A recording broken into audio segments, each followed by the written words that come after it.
Hello, everybody, and welcome to the Nordic Game Discovery Contest. This time from Melbourne. We are very proud to be here. This is the 13th qualification round of the contest, and we have a good and interesting show coming up for you. First of all, I want to introduce to those of you who don't know what the Nordic Game Discovery Contest is by showing you a short video. Here we go. You are a developer because you love games. Your goal is to create truly innovative and interesting experiences. To do that, you constantly have to learn and adapt and make decisions every single day. It's risky and scary, but also exhilarating. The freedom to create, working with like-minded people. The long days, sleepless nights, the leaps of faith, the pride in what you do. There are ups, the moment you first playtest it, the reaction of the first who tries it out. There are also many downs, but when you fail, you learn that your game needs to be discovered for more people to know it exists. So you enter the discovery contest and a new journey begins. Battling on stage, pitching your game, first at home, then abroad, with and against other gifted developers from all over the world, making new business connections, even friendships, learning how to pitch, sell, connect, and evolve. Getting your game out there, that's what it's all about. Nordic Game Discovery Contest.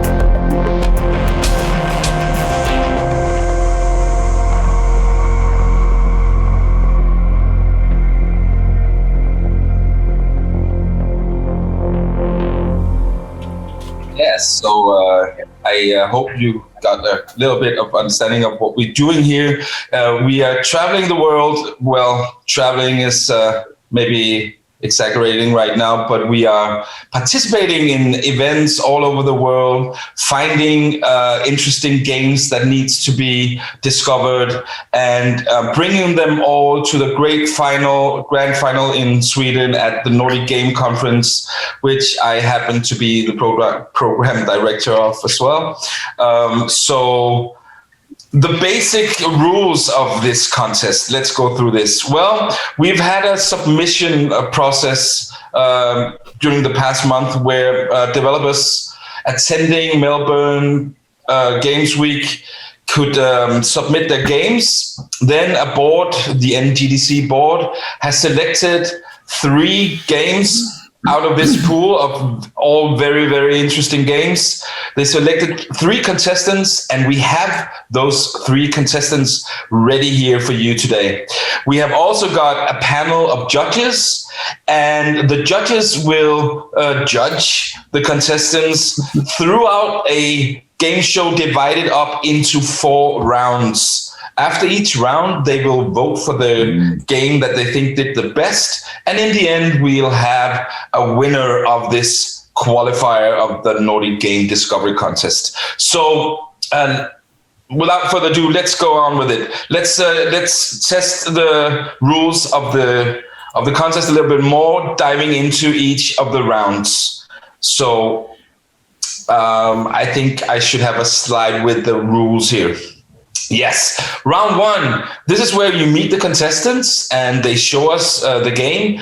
They talk a little bit about it, and then the judges vote for the winner of that particular round. Then round 2. This is where the judges really come into play, because here they ask some fierce questions to each of the contestants. The contestants then have 30 seconds each to answer the question.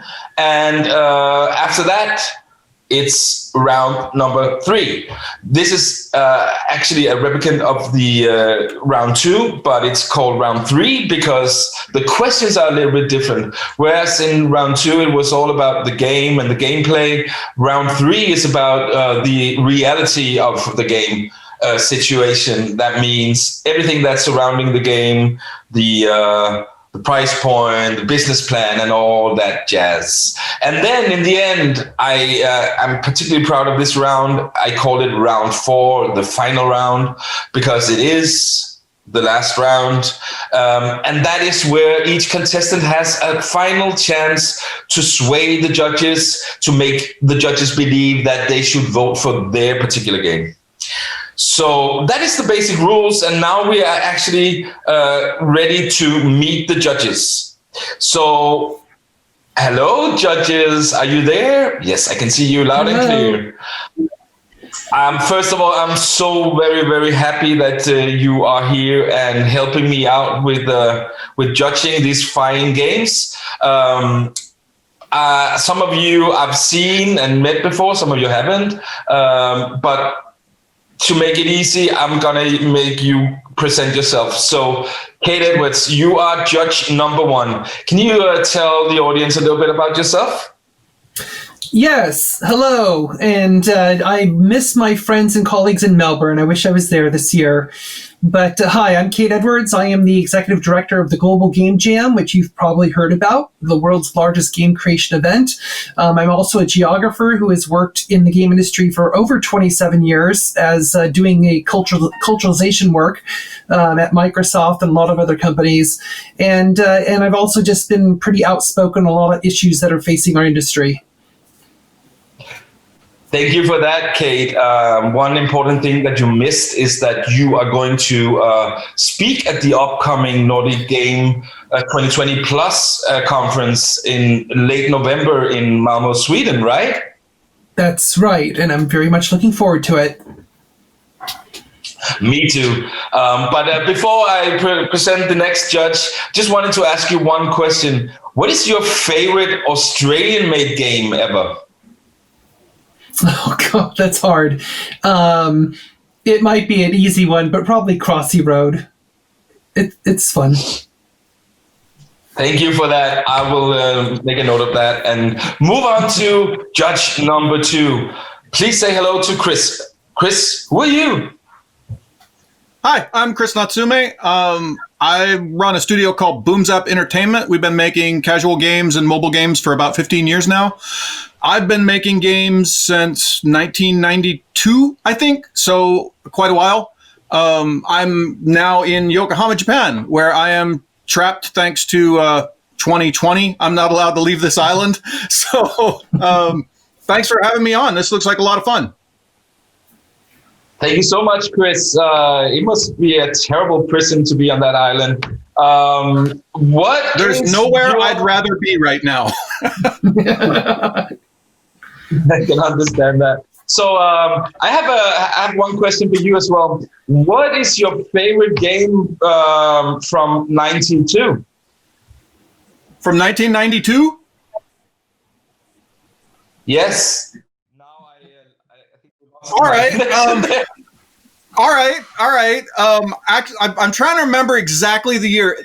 When I started making games, I want to say, what was I playing a lot of? I was still playing, I don't remember which Civ it was, but I was playing a whole lot of one of the Civs. I want to say that was Civ 2 or 3. I don't remember which. But when I started making games, that was my jam. I was playing nothing but Civ, but I can't remember which number it was because I played all of them. I don't remember which one it was, but by far. And I was lucky enough at one point in my life to go meet and talk to Sid Meier, and I was that was one of the highlights of my gaming career. Was I had a job interview for a job that I didn't get at Firaxis Games with Sid Meier, and I got to tell him how much I loved his games. So that was one of the highlights of my whole gaming career. Wow, understandable. I've been chasing Sid Meier to come to Nordic to talk as well for years, but you have an advantage there. I'm a little bit jealous. So thank you so much, Chris. And let's move on to judge number 3. Roger, can you please present yourself to the audience and the contestants, of course, as well? I certainly can. Hi, Jacob. My name is Roger Clark, and I run the Koch Media publishing business in Australia and New Zealand, formerly running Warner Brothers and now looking after the Koch Media business, and of a lot of interest for this contest, I think, looking after the relationship that we have with a lot of studios locally here in Australia, which is great because we've just been very active in that space and been publishing some new stuff. Really, really nice. And thank you so much for joining us here. I have one question for you, though. What is your favorite Koch Media game ever? Oh, favorite? Saints Row the Third. Oh, yeah, that was a good one. A little bit controversy, but still good. Absolutely. Great game. Okay, thank you so much, Judge number 3, as I'm going to call you now. From now on and ever, you will be Judge number 3 in my worldview. So the contestants is all we need now, right? Because now we have the rules, we have the judges, and we're all set to go. So let's kick this off and start off by meeting all the contestants. So, contestant number 1. That is what I'm going to call you as well. How are you doing? I'm good, thanks. Thanks so much for having me, Jacob. It's really exciting to be here. Well, you deserved it. You submitted your game and it was selected, so it's all on you. We are going to introduce you to the world by watching a behind-the-scenes video of the studio that you work in. So can we please roll the video? Hey, welcome to Dragon Bear.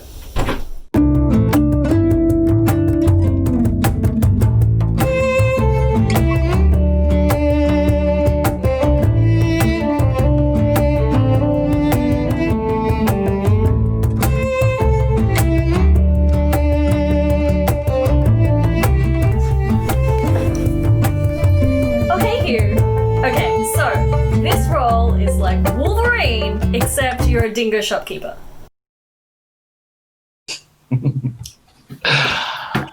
Thank you so much for that. That was an interesting video.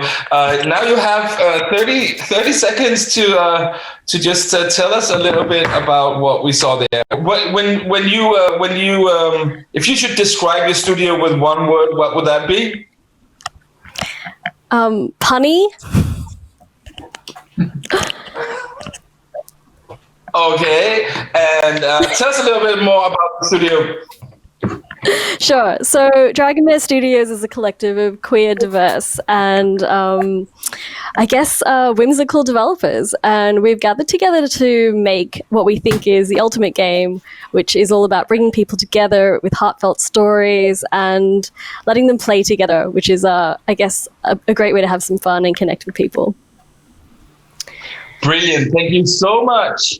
And sit back and relax now because we are going to meet contestant number 2 as well. Hello there. Hey, how you doing there, Jacob? Well, considering it's very early in the morning here in Denmark, I am actually pretty good. Thank you. And you?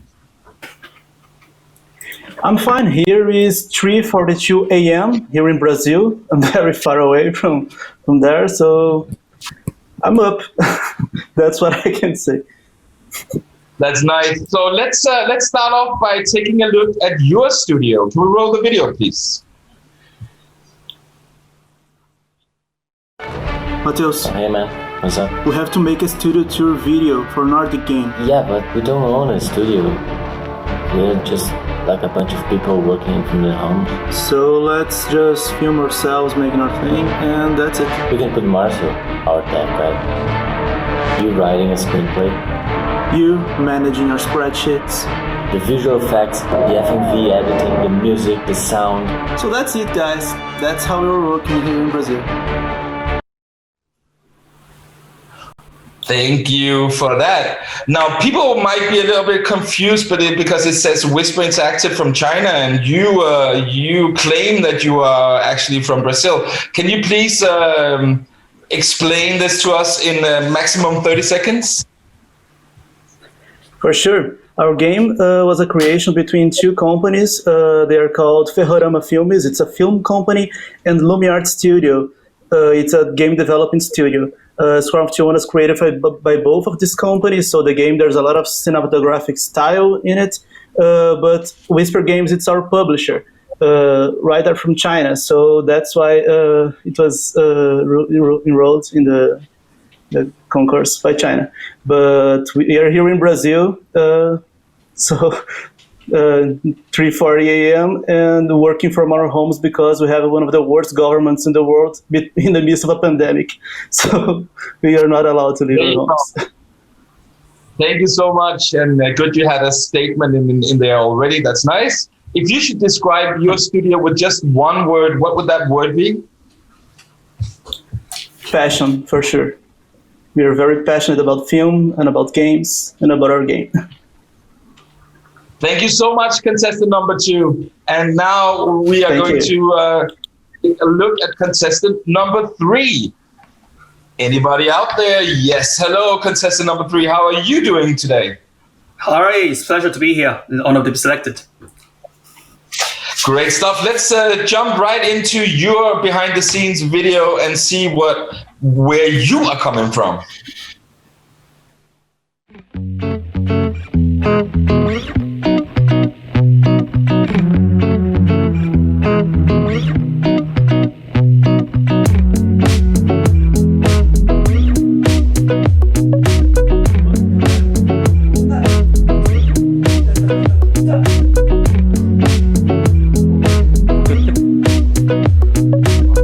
Do a dance.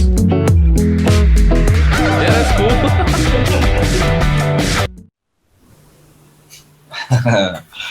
That looks very lively. So tell me a little bit about your studio in 30 seconds, please.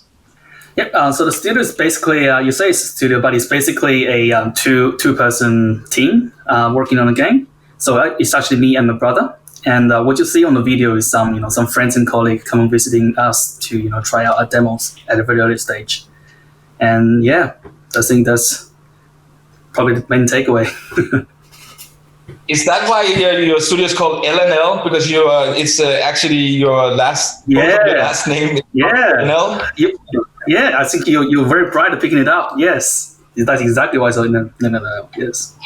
Oh, so if you should describe your studio with one word, would it be brotherhood? No, it's fighting. You see on the video, it's fighting. Very, very good. Thank you so much, contestant number 3. And with this short presentation of the 3 contestants, I think it's time to actually see the games that they're working on. So let's go back to contestant number 1 and take a look at their gameplay video. After that has been played, you will have 30 seconds to explain what it is that we saw. So can we please roll the first gameplay video? Thank you.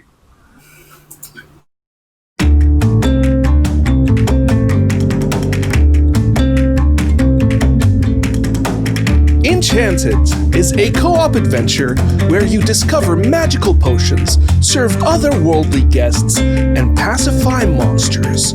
Gather your party and journey on a quest to overcome the evil wizard, who just happens to be your landlord.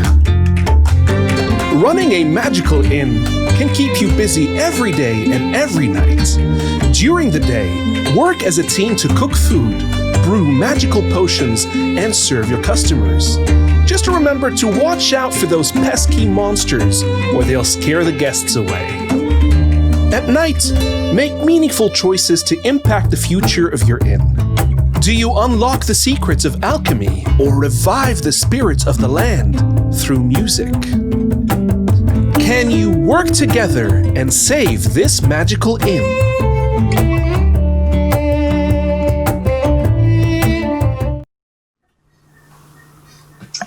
Wow, thank you so much. That looks intriguing. Can you please explain in 30 seconds what was that? Sure. So Enchanted is a wholesome co-op action adventure where you create magical potions and serve and befriend otherworldly guests, and you keep playful beasties from messing up your inn. In Enchanted, you roleplay a newbie adventurers and learn how to run this magical inn where you make potions and grow food and cook it, and most importantly, look after your customers.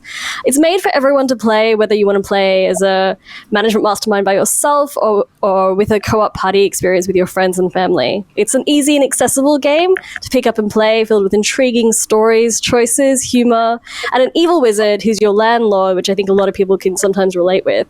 It's kind of like Overcooked mixed with Animal Crossing. Sorry, I have to cut you off there. Hold on, I know I look nice, but under the surface, I have this really evil side where I actually enjoy cutting people off.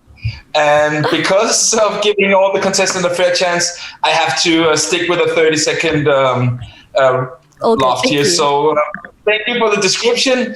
And now it's time to meet contestant number 2 and take a look at their game. So can we please roll the gameplay video?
Wow, there was a nice and long audio outro there. But nice, thank you so much. Now you have 30 seconds to describe what we just saw there. So, Squadron 51 is a black and white shooter with a 1905 sci-fi art style. In the story, in the midst of the 1950s, in an alternative timeline, our planet is conquered by extraterrestrial flying saucers, led by the hideous director Zarok. At first, it seems like a nice guy, but then, with his populist discourse, he starts to make alliances with conservative media, spreading fake news, and big companies start to explore human labor. Our only hope is Squadron 51. It's a rebel alliance led by Lieutenant Kaya. She's our only hope, and we have to play with her to defeat all these terrible aliens. Wow, that was right on the money. I was just about to say stop, but you stopped yourself. Very good. Thank you so much. Let's move on to contestant number 3 and take a look at Virtual Fighting Championship. Here, please roll the video.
Thank you so much for that. And now, please, in 30 seconds, explain about your game. Here we go. Or just get straight to the point. It's pretty much a Street Fighter or Mortal Kombat in VR. We combine actual world combat sport with gaming elements. And if you see the episode in that particular Black Mirror episode, it's called Striking Viper, you might know the game already. Wow, short and sweet. Thank you so much. You didn't spend more than 20 seconds on that, but that's perfectly fine because now we have met all the 3 contestants.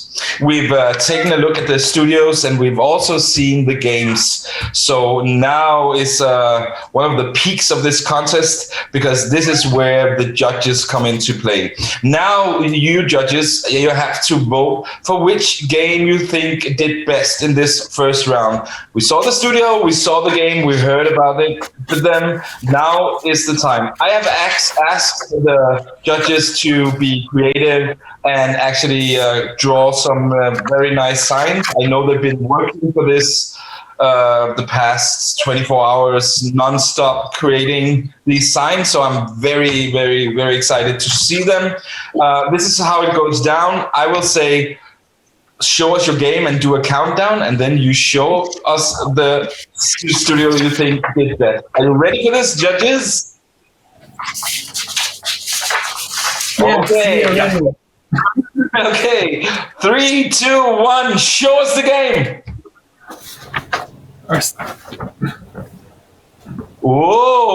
Okay, thank you so much here. So, yeah, thank you so much.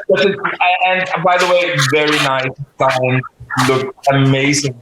Now I am doing the hard part of this contest because you may think it's an easy role I have, just being a host and saying hello to everybody, but underneath that is the job of actually calculating votes and inserting them into this point system that we are using for the Nordic Game Discovery Contest.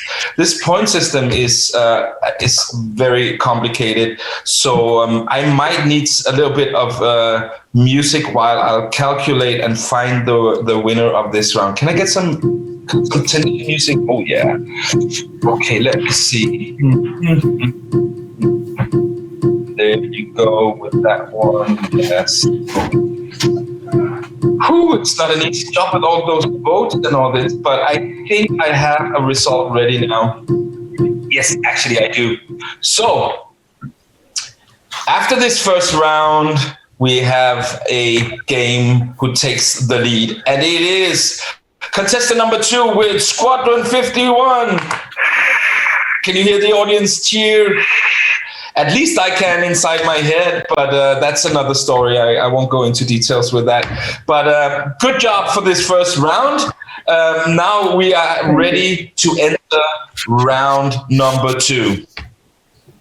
This round is called the game round, and this is where each contestant will get a question from each of the judges, and they have 30 seconds to answer each of the questions. So let's get straight to it. Contestant number 1, are you ready to be grilled? Good. I mean, as good as this can get. So please, judge number 1, Kate, fire away your first question. So I was curious because reading through your documentation as well as seeing the trailer and the other content that you provided.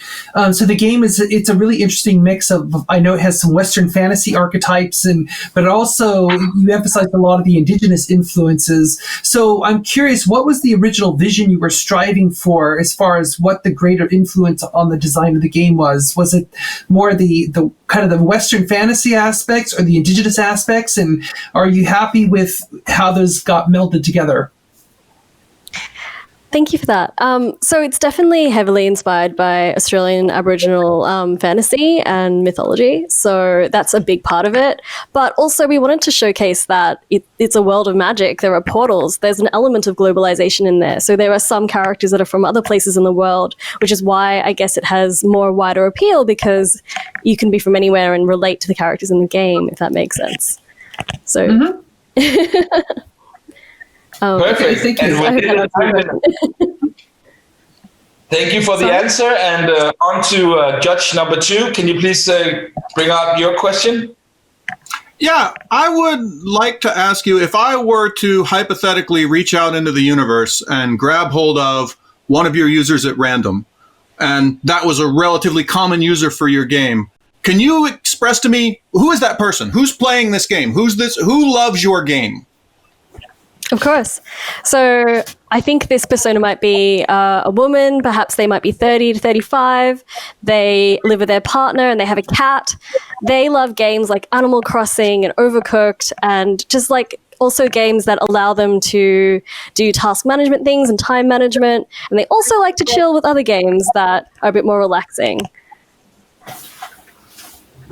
Well, but I thank think you they for have a that answer. wide.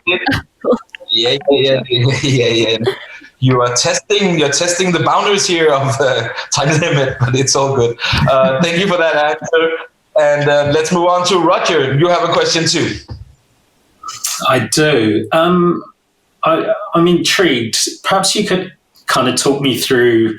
You highlight a lot your diversity, and I'd like to understand how and in what ways you'd say that the player experience reflects that diversity within the team. Of course. So our game is the player base would be based all over the world. It's a global player base, and there are people in our team from all over the world. First Nations people, women, non-binary people, queer people, immigrants, all sorts of people, and that's kind of the makeup of our team, of a very diverse kind of reflection of what player markets are based up of different people from everywhere. Thank you for that. That was the end of the answer to that question. Thank you so much. That concludes it for you, contestant number 1. So let's move on to contestant number 2. Are you ready to be questionized by this amazing panel of judges? Yeah, it's better than to be grilled, the expression used earlier. Well, I'm trying to not use the same words here, so but it's still a grill. So, Kate, can you please answer the question? Give the first question. Thank you. Yeah. So your game looks really interesting. So I'm curious because in a lot of the materials I saw, a lot of emphasis was being placed on the filming of the live action elements of this game, and then all the gameplay video I saw was about the actual level play. And so I'm curious. I'm assuming the live action elements are a cutscene kind of narrative driven piece of this, but I didn't see that in any of the examples. So I'm kind of curious how those interact with each other. Yes, of course. The FMV tells the story that I told you later, before actually, about all the story, the political between the aliens and the humankind, and it appears between the levels as a cutscene. But the story is also told through audio between the dialogue between the pilots during the gameplay. So there's a continuity of the story. From the FMV to the gameplay, we keep telling the story through both things.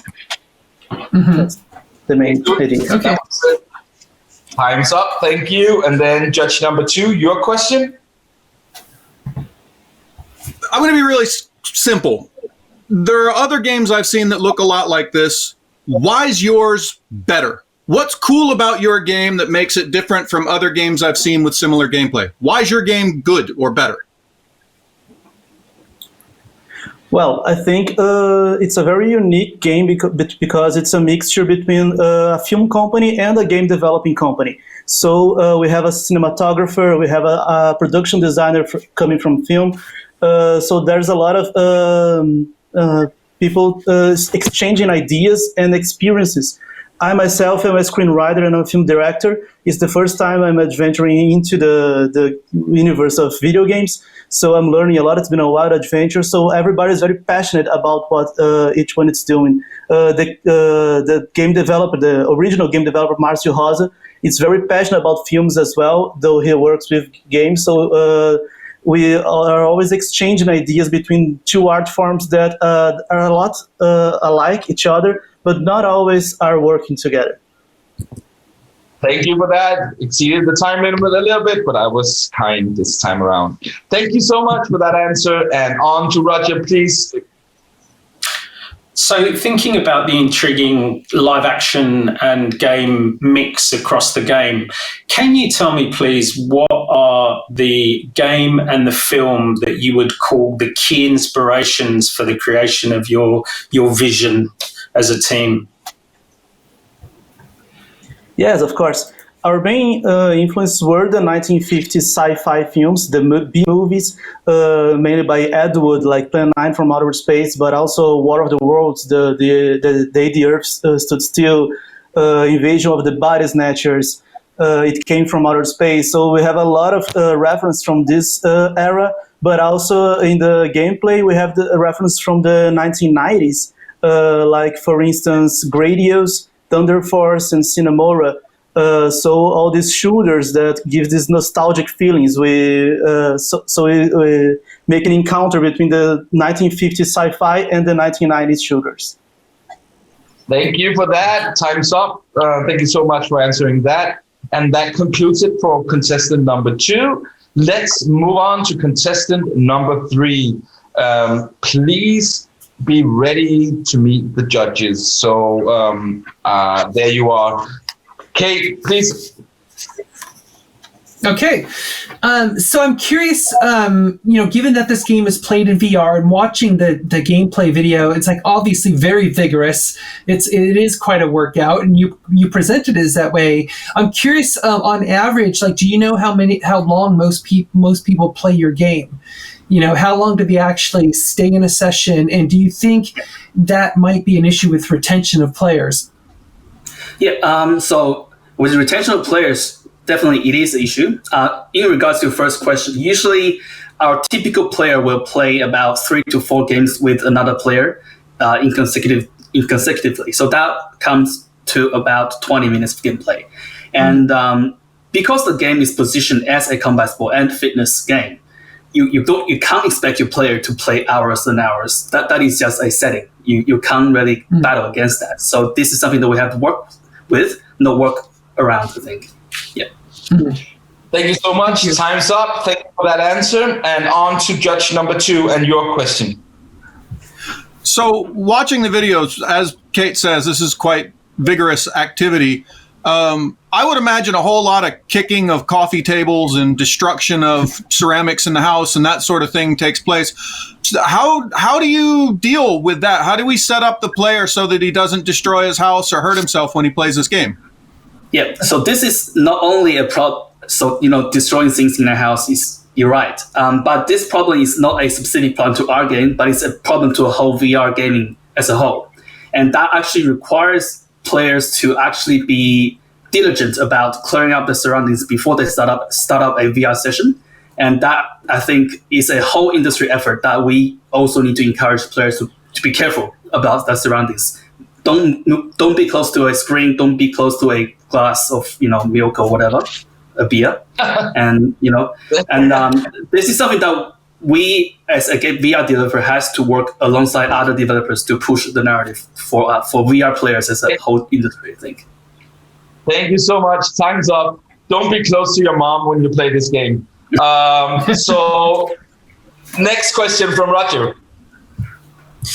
One of the key things I took away from your material was ever closer to reality. Are you and your brother combat sports participants? And if so, are any of your preferred combinations or moves in the game as supers or ultimates?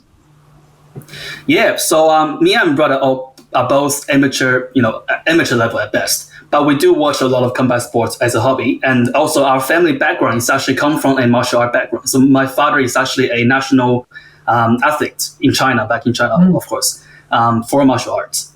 And that actually is why he ignited that interest to pursue this kind of genre in VR. And sorry, what's your question? Second question, so I forgot. Can you... Have any of your favorite combinations made it into the game as supers or ultimates? Yeah, so Hadouken or Shoryuken. So Street Fighter moves. I think we want to make it video games. We don't want to be too niche to go into combat sports. Jab, hook, and cross. So we want to combine those iconic fighting game moves into VR. And time's up. Thank you so much for that question and answer, obviously, as well. I don't understand this, but we are actually at the end of round 2. You know the phrase that time flies when you're having fun. Well, this is the epiphany of that because, we are already in the middle of gone through the first 2 rounds, except, and this is the crucial part, we need the judges to vote because we've been through the round 2 questions from the judges about the gameplay, and now it's time for you to vote. Are you ready with your beautiful signs? Yes, not. Yes. That's nice. So 3, 2, 1, show us the game. Wow, another split decision. You're not making it easy for me, but let's see. Okay, I'm ready to dive into the calculation phase. Bear with me. I need the music? Can I have a little bit of yes? Because I mean, we took the best from a lot of point scoring systems, the Nobel Peace Prize and the Oscars, and then combined it and put it into a pot and melted it around, and out came an algorithm. But that alone doesn't cut it. I need to use my brain as well. Well, all right. I think I got it. Okay, I'm ready. So, if you can hear like a weird sound somewhere in the internet sphere here, it's actually not a weird sound. It's my heart pounding. That is how excited I am to announce the winner of this round. It is Enchanted! Woohoo! Woo! Big applause! The crowd goes wild. So this is actually turning into quite an exciting battle here. I don't know about you judges or you contestants, but I think it's time for a little breather, a little kind of chill round, for you at least, not for me, because I am going to talk a little bit about the Nordic Game Discovery contest, and not least all the beautiful partners that has teamed up with us to make the contest a reality and make it able for us to travel around the world, select contestants and bringing them to Nordic Game for the grand finals. And one of them is Exola, and I would love the audience and all of you to just watch a video from them. Can we please roll that?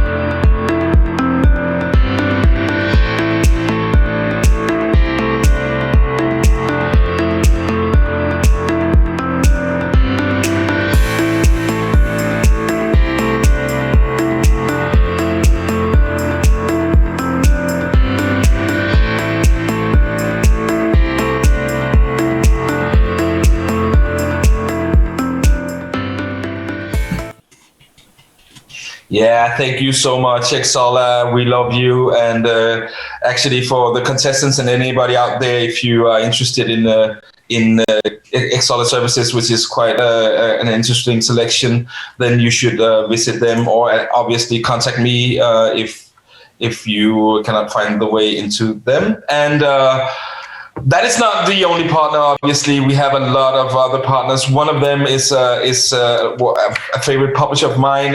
They are called Versus Evil, based in Texas, and they have a quite unique story with the Nordic Game Discovery Contest. I'm going to tell that in a minute. But let's start by watching their show reel. Can we roll that, please?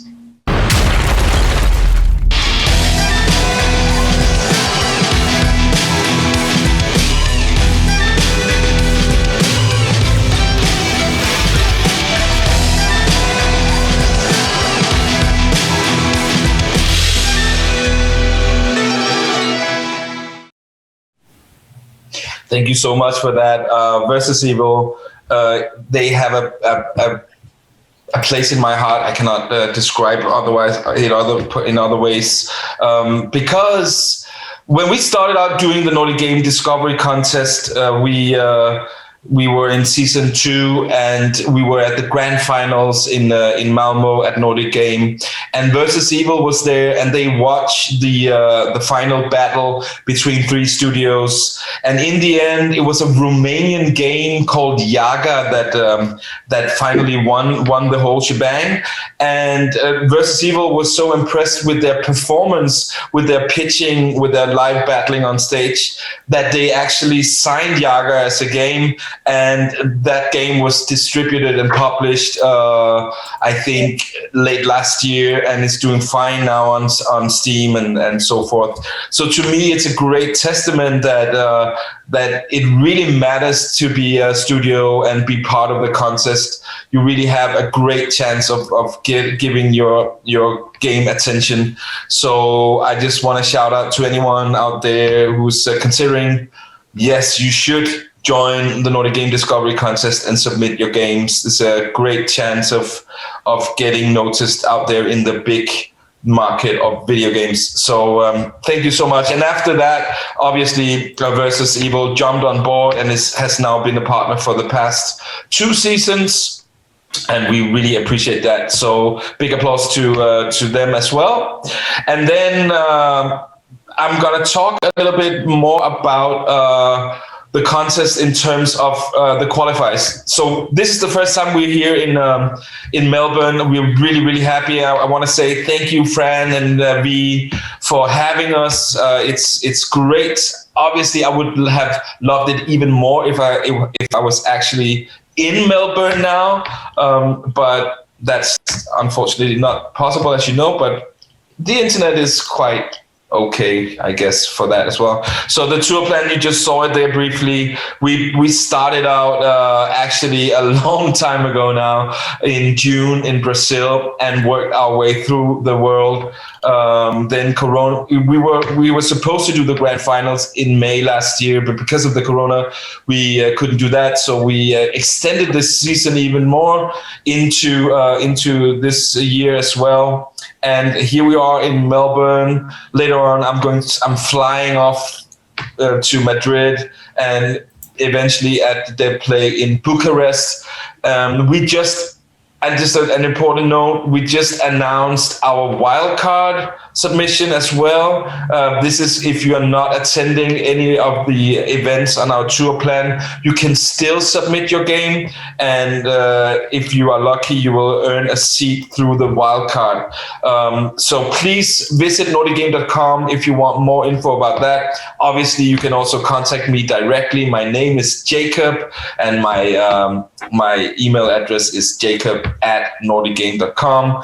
Please contact me if you're interested in submitting your game, learning more about the Nordic Game Discovery Contest, or you are a big company that wants to support this, then I'm all ears and waiting for you. So for the contestants that are part of this contest, what is that you win? Well, yes, because of all these beautiful partners we have, after each qualifier, the winner of each qualifier will get a free press release through Plan of Attack, one of our partners there. Also get some influencer help through the match made company. And then the day before NG20 Plus, which is happening on 25th to 27th of November, there will be some mentor sessions going on. And then during the Nordic Game Conference, as a finalist, you will get a lot of exposure throughout the days. You will enter semifinals and battle it out against the other finalists. And then on the last day of NG20 Plus, we will have a big grand finals with 3 of the selected games battling it out to find the final winner of this season 4. So just to give you a glimpse of what a grand final used to be when we were able to meet physically. This is a beautiful story as well, because we were doing a qualifier in Cape Town, South Africa. South Africa is fairly new in the games industry in terms of having built an actual industry and a community. So it was great to be part of that. And the game called Arkanoid. No, not Arkanoid. No, something I don't remember now. Can I see the slide again so I remember the name of the game? This is embarrassing. Drawkanoid, obviously. Oh, I'm so sorry. Drawkanoid, they won the qualifier in Cape Town. They traveled all the way around the world to participate in the grand finals. They did a great job in the semifinals, and then during the conference days, ended up as one of the last games in the grand final, took the whole final prize as well. So it just is a proof to anybody that it doesn't matter where you're from, where you're at, as long as you are good at pitching and your game is solid, you have a fair chance of winning the whole Nordic Game Discovery Contest. Again, you can see more or read more about us and the contest on nordicgame.com, and I sincerely hope that you will be joining us for our November edition of our conference. It's on 25th to 27th of November. So I think I'm at the end of the chill round, not least because I can feel my heartbeat is increasing again, and that is because we are ready to enter round number 3. This is called the reality round.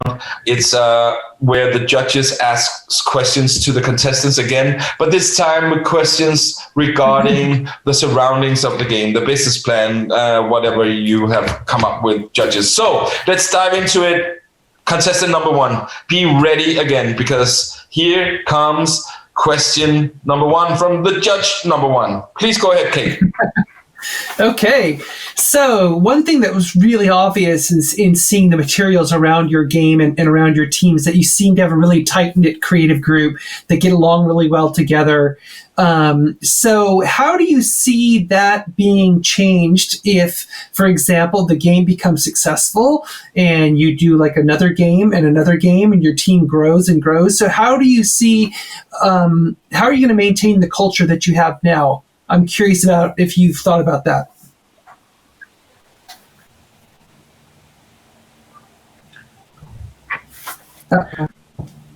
We have some sound Am I the only one not hearing that?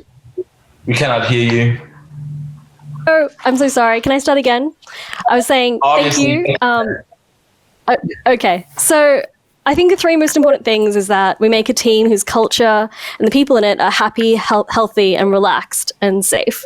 So with that, I think that's how you make the most creative and best work. So for us, it's not really about scaling to a huge company. I'd rather have a sustainable, smaller company that looks after our team and their careers moving forward for a longer period of time, if that makes sense. And definitely that culture of being tight and creative and happy together is how I think we'll do that moving forward. Thank you so much. Time's up. And on to question number 2, not question number 2, but question from Judge 2, please. No, it's still contestant number 1. Yeah, sorry. So, I'm so confused. You should not be confused. This is a very simple contest for anyone except me who has to do the points here. So, please. All right. So my question is quite simple. With your team and the audience that you spoke about earlier, why this game? Why will this particular game make money from the person that you spoke being your audience? When you described, here's who this game is for, why is this game going to make money from that 35-year-old woman that loves to play games with her friends, et cetera, that you talked about earlier? I think it's because the reason why we made this game is we wanted to create more opportunities for people to play together cooperatively and nicely and to treat each other nicer. And I think there aren't enough games for people to play with their partners or with their families or with their kids that addresses both age groups and a variety of different needs. With this game, you can play and you can delegate with your kids. It doesn't really matter so much a difficulty level because it's all kind of really balanced really well. And it's also the experience and the feel.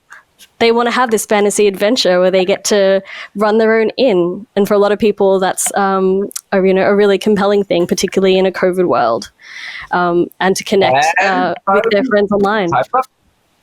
Time's up. Thank you so much for that answer. And on to judge number 3, please. You spoke before about the global aspirations that you have or the global nature of your audience.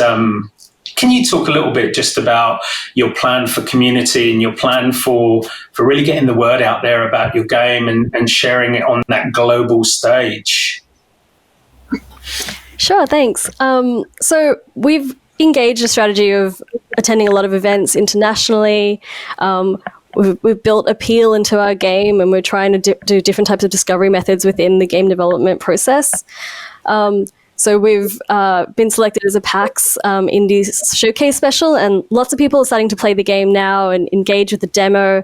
And it has been really global. And so I think part of that is, making sure that we market the internet in a wider way and to build and take our players with us and to expand from there. It was a difficult question in 30 seconds, sorry. Thank you so much, contestant number 1. Let's move on to contestant number 2. Get ready for questions from the judges. Yeah, and Kate, please, your question. Okay, so given that this game is being developed as kind of a joint partnership between China and Brazil, I'm wondering what the working dynamic has been like for you, and has that the cultural difference or communication style, whatever it might be, has that presented any challenges for the teams to create this game? Actually, the game has been in development since 2016, 2017, and only now in 2020, Whisper Games entered in the project. We've met Whisper Games in the Gamescom in 2018, and I think what attracted them to it was this difference to work with people from far away. And so far, it's been a very exchange of experience. We're learning a lot from them. So far, we hadn't had any problem in communication because they are also very passionate. I think that's what unites us. Here in Brazil, my partners, and the other companies were all very passionate about film, and Whisper Games saw that on us, and they are also passionate about games and film. Thank you so much. Great, thank you. Thank you. And then, Chris, your question, please. Yeah, so you've obviously been working on this game for a while. You just said since 2016. That's quite a long time for video game development. What are your long-term plans for this game in terms of building a community and monetizing such a long-term game development process? I mean, once you release the game, are there going to be other things that I can buy to add to the game? How do you develop your community once you've launched this product? Yeah, so it's our first for everyone involved in this project almost. So that's why we're taking so long. It's our first game. It's a very ambitious game because we have all this FMV live action shooting, and we are trying to use that to build the community too, because we want to attract not only gamers but also cinephiles and people who are drawn to sci-fi. So we are not only to game events, but also film festivals and other kinds of audiovisual arts festivals, because we think this community is larger than only the gamers. Because shooter is a very niche, specific kind of genre, so we're expanding for other kinds of audience. Like I said, sci-fi fans, and also for everyone who is attracted to this alien culture and ufology, because there's a lot of references in the game that uses that to create this imaginary. And time's up. Thank you for that answer. And on to question number 3 from judge number 3. Roger, please. Thank you. So you've been in development for some time now. Is there an aspect of the game that you would talk about from the point of view of your Brazilian experience, as it were? Something apart from the Portuguese language newspapers in the background, but is there something that is Brazilian, that is in essence part of the player journey, and something that people are going to feel about the game in your vision? Yeah, I think so. Actually, our story works in a kind of allegorical key because we are in Latin America, so we have experienced the colonization, aggressive colonization from European countries. So our game uses these aliens, these flying saucers, as an analogy to this colonial past we have. We are now in a lot of discussions about that, about race, about issues that concerns our country, because this politics is something that is everywhere in our history, actually. So this process is very Brazilian in essence. We are experiencing a very problematic point. So. Sorry, Okay. time's up.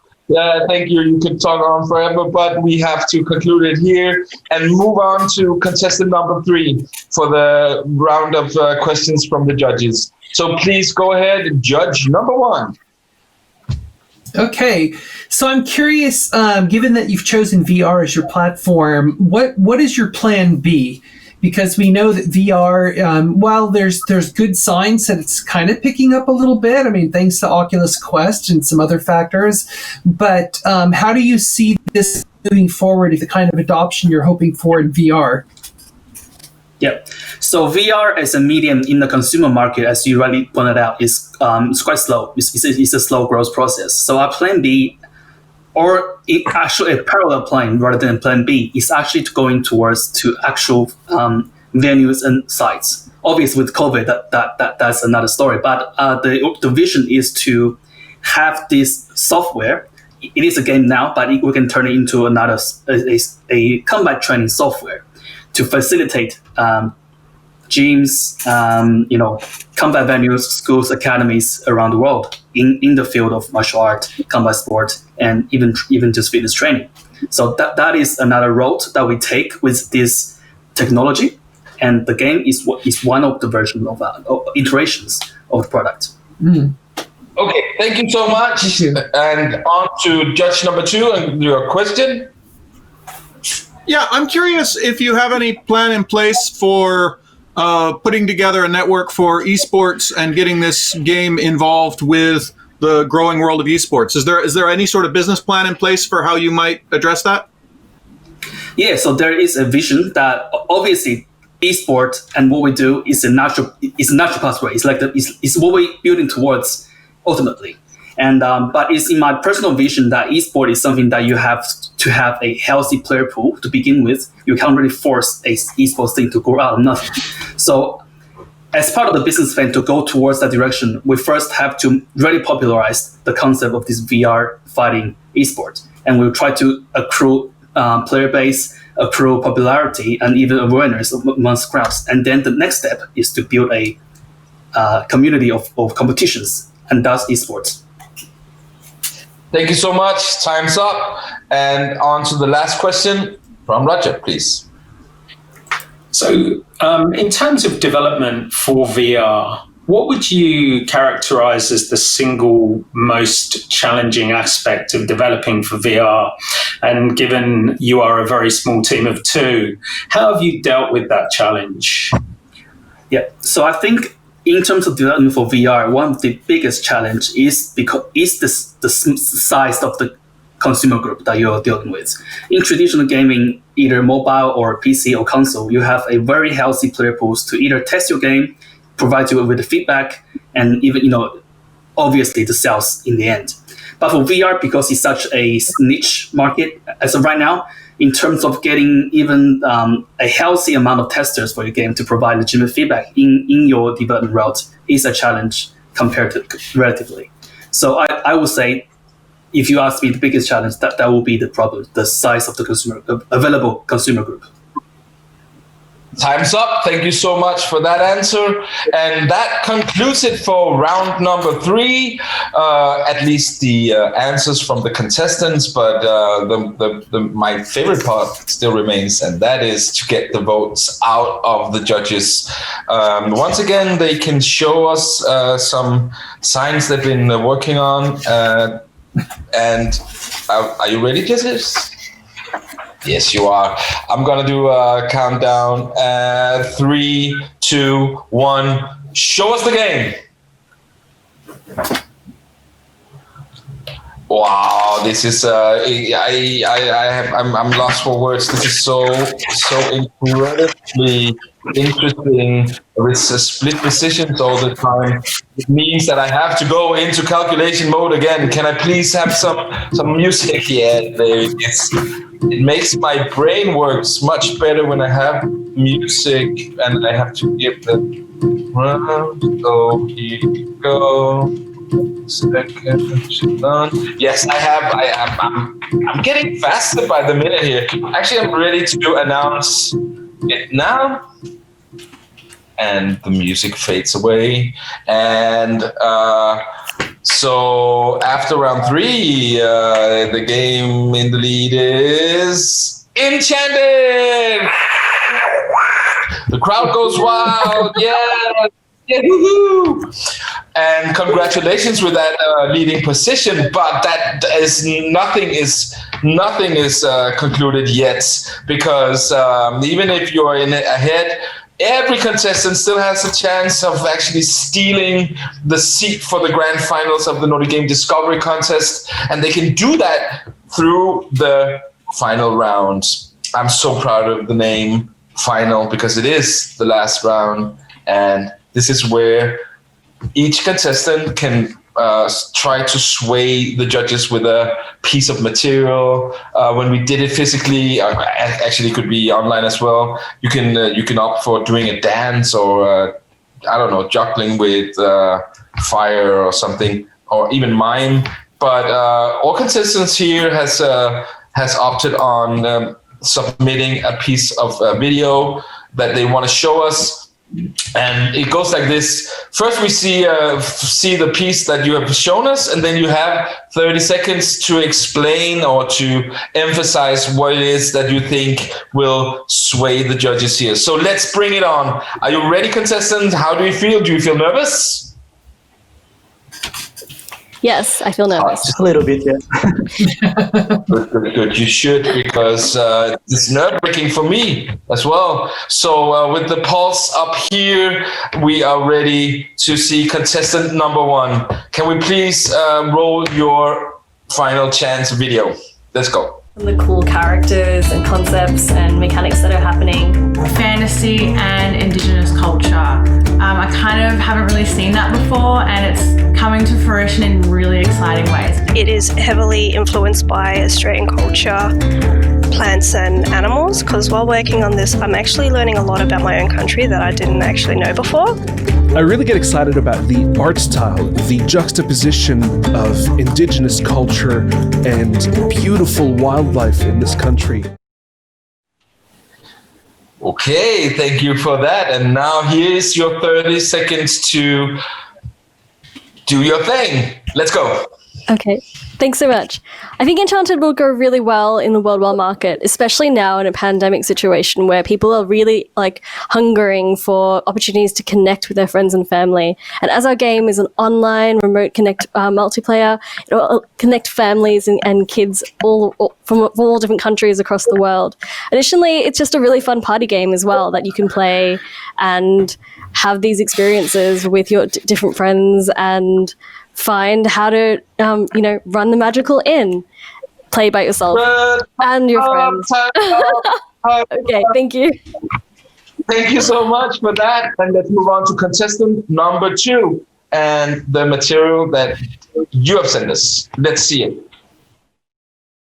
Lumi Art Studios and Fehorama Pictures joined forces to tell a tale of bravery, oppression, and resistance. A magnificent picture full with special effects, incredible stunts, spectacular original score, and the unbelievable wizardry of post-production.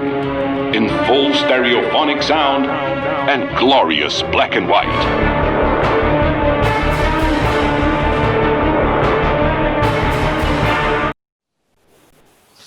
Okay, thank you so much. And please spend 30 seconds now to elaborate on this.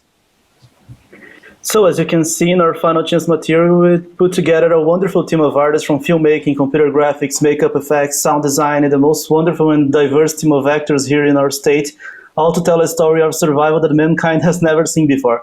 What Cuphead did with animation from the 1930s, we want to do with sci-fi from the 1950s. It's an encounter between the magic of the motion picture and the whimsical world of the video games.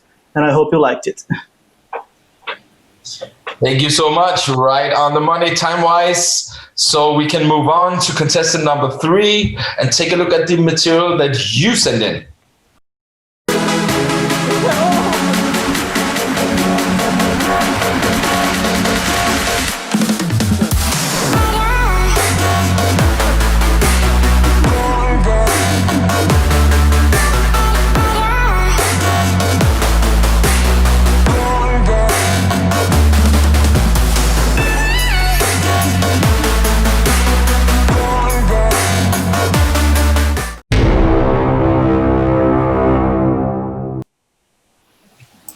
Thank you. The ferry was coming in there with a big honk at the end. Please, you have 30 seconds now to explain. Oh, we're missing out some audio here. I don't know if it's me. Maybe we should start again. Sorry, I muted myself. Yeah. No problem. So, here you go again. Yeah. So the video is actually not made by us. It's actually made by one of our community members who is a fan of the game. So he is actually a boxer who is actually preparing for a fight to fight in the United States. He's from Melbourne as well. And he's actually using our game to train for his upcoming fights in the United States. So I think I want to showcase this video to show that even though we are aiming at a quite niche market, but the people who actually enjoy the game are really engaged in experience. And I hope a vote for us is a vote for the belief in VR gaming as a future and its ability to scale up and to serving the needs of the gamers who have never experienced VR and will find that be a future for gaming in their world. Thank you. Thank you so much. Time is up.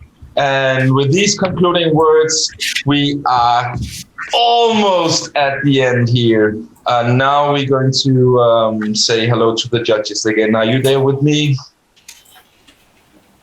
Okay, yes. So it's time to do your final votes before I will dive into my final calculation. It's all very complicated, I know. Even for me, as the king of algorithms, it's not an easy job. But let's start off by you voting for this round 4. Who did the best in swaying the judges? Are you ready to show me the game? 3, 2, 1. Show us the game. Wow. Okay, wow. This is really exciting. Okay, so, yeah. Wow, now it's time for me to step up and try to calculate it.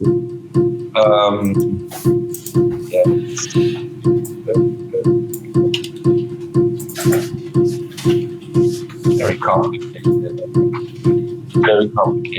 and also very complicated.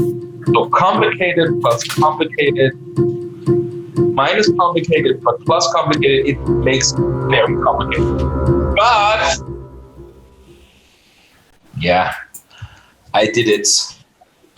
I have the winner of the 13th qualifier of the Nordic Game Discovery Contest Season 4. Are you ready for it? I can only see myself and I'm nodding. So yes, we are ready for it.